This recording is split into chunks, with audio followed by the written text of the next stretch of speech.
I think the bad part of it is it can become sexy, for want of another word. And I think we can learn a lot from what not to do from political leadership, and then what lessons could be learned.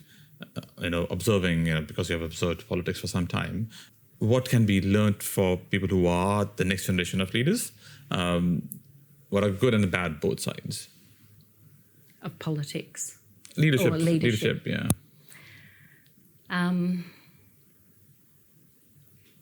The good side is you've got a voice. If you get into a senior position and it gives you the privilege of an audience, and I think that privilege should be respected for what it is.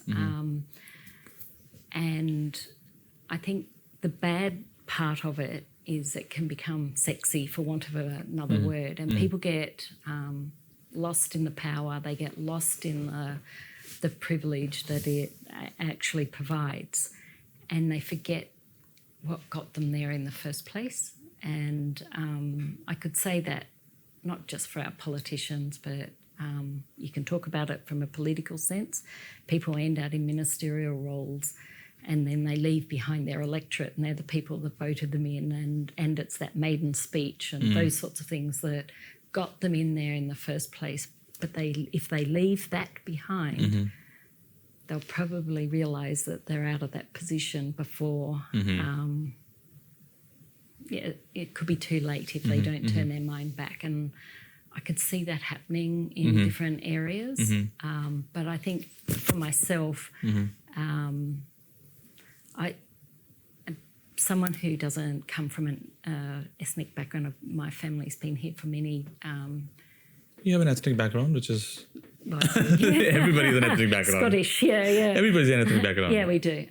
But long term, and probably in my space, people don't think of me as coming from an ethnic background, and it does come up to me on occasions. But I think as well, and in the whole guise of International Women's Day, I'm hoping that the person who succeeds me is someone from a CALD background, or multiculturally diverse background, and preferably a woman as well that could come in and lead the organisation, because I do think then they'll bring another lens.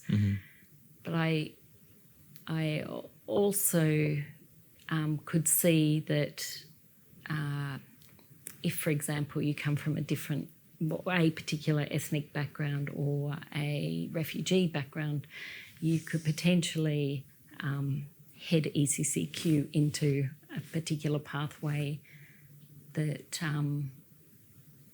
isn't looking after all of our multicultural communities and being fully inclusive in that. And it's something that I talk to my team, my peak body team, often about, and making sure we don't talk about refugees, or we don't just talk about migrants or skilled migrants or the Europeans that you're talking about.